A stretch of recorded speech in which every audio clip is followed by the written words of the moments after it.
കൃപാസനം പത്രം June 2025 part 2. Shri R വിജയകുമാറിൻ്റെ സന്ദേശം. നിങ്ങളുടെ സ്വർഗസ്ഥനായ പിതാവ് പരിപൂർണനായിരിക്കുന്നതുപോലെ നിങ്ങളും പരിപൂർണരായിരിക്കുവിൻ. വിശ്വാസം എന്നത് ദൈവസാന്നിധ്യത്തിലേക്ക് എത്താനുള്ള ഒരു പാലമാണ്. ഗബ്രിയേൽ മാലാഖ പരിശുദ്ധ അമ്മയോട് പറഞ്ഞത് തന്നെയാണ് സക്കറിയായോടും പറഞ്ഞത്. എലിസബത്ത് 6 മാസം ഗർഭിണിയാണെന്ന് പറഞ്ഞു. പക്ഷെ സക്കറിയ നോക്കിയത് ഇതെങ്ങനെ സാധിക്കും? അവൾക്ക് വയസ്സായി, പിന്നെ എല്ലാ ബലഹീനതയുമുണ്ട്. സക്കറിയ വചനത്തെ അല്ല ആശ്രയിച്ചത്. നമ്മളിൽ പലർക്കും പ്രാർത്ഥിക്കാൻ സാധിക്കാത്തതിൻ്റെ കാരണം ഇതാണ്. നമ്മുടെ അവസ്ഥയെ നോക്കും.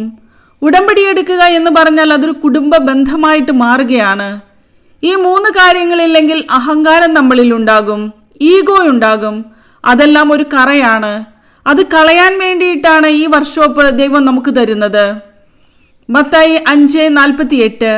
അതുകൊണ്ട് നിങ്ങളുടെ സ്വർഗസ്ഥനായ പിതാവ് പരിപൂർണനായിരിക്കുന്നത് പോലെ നിങ്ങളും പരിപൂർണരായിരിക്കുവിൻ. ഇതിന് പരിഹാരം നമ്മൾ ചെയ്യണം. അതിന് 3 കാര്യങ്ങളാണുള്ളത്. 1, എളിമപ്പെടണം. 2, ദൈവത്തെ ആശ്രയിച്ച് ജീവിക്കണം. 3-ാമത്തേത് അനുതപിക്കണം. ഞാൻ പാപിയാണെന്നുള്ള ബോധ്യം തന്നെയാണ് അനുതാപം. എൻ്റെ പാപം കഴുകപ്പെടണം എന്നുള്ള ആഗ്രഹം വേണം. ജെറമിയ 2:22. എത്രയേറെ താളിയും കാരവും തേച്ച് കുളിച്ചാലും നിന്റെ പാപക്കറ എൻ്റെ മുൻപിൽ ഉണ്ടായിരിക്കുമെന്ന് ദൈവമായ കർത്താവ് അരുളി ചെയ്യുന്നു. 2-ാമത്, എളിമപ്പെടുമ്പോൾ ഹൃദയത്തിൽ വേദനയും അപമാനവും ഉണ്ടാകും. ആരെങ്കിലും എന്തെങ്കിലും ചെയ്താൽ നമ്മൾ പ്രതികരിച്ചു കഴിയുമ്പോഴേക്കും വേദനയുണ്ടാകില്ല. 3-ാമത്തെ കാര്യം, ദൈവത്തിൽ ആശ്രയിക്കുക.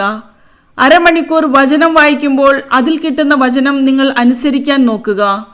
എളിമപ്പെട്ടാൽ മാത്രമേ അത് സാധിക്കുകയുള്ളൂ. ഞാൻ പഠിച്ചുകൊണ്ടിരുന്ന കാലത്ത് കടബാധ്യത മൂലം വീടും സ്ഥലവും ജപ്തിയായി. വാടക വീട്ടിൽ പോയിട്ട് 6 മാസത്തോളം വാടക കൊടുക്കാൻ സാധിക്കാതെയും ഭക്ഷണമില്ലാതെയും വിഷമിച്ചു. അന്നും ഞാൻ പരിശുദ്ധ അമ്മയെ കാണാൻ ഫോർട്ട് കൊച്ചിയിൽ അമ്മയുടെ ഗ്രോട്ടോ ഇരിക്കുന്നിടത്ത് നടന്നു പോകുമായിരുന്നു. പിന്നെ മറുവാക്കാട് പോകുമായിരുന്നു. അവിടെ നിന്നാണ് അമ്മ എന്നെ കൃപാസനത്തിലോട്ട് കൊണ്ടുവന്നത്. ഇന്ന് എനിക്ക് കൊച്ചിയിലെ ഏറ്റവും വലിയ വീട് തന്നെ സ്വന്തമാക്കി തന്നു.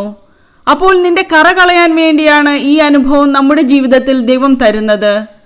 അതിനെ പിറുപിറുത്ത് കരഞ്ഞ് ചീത്ത വിളിച്ച് ഞാൻ തിരിച്ചു പറഞ്ഞില്ലെങ്കിൽ അവർ തലയിൽ കയറി ഇരിക്കുമെന്ന് പറയും.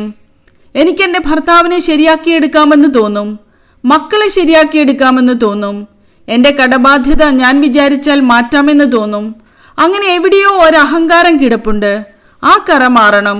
ദൈവം അത് എടുത്തു മാറ്റും. അതിന് നീ എളിമപ്പെടണം. ദൈവത്തെ ആശ്രയിക്കണം, അനുതപിക്കണം. ലൂക്ക 17:9-10.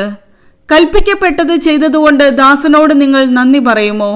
ഇതുപോലെ കൽപ്പിക്കപ്പെട്ടതെല്ലാം ചെയ്തതിനു ശേഷം ഞങ്ങൾ പ്രയോജനമില്ലാത്ത ദാസന്മാരാണ്, കടമ നിർവഹിച്ചതേയുള്ളൂ എന്ന് പറയുവിൻ.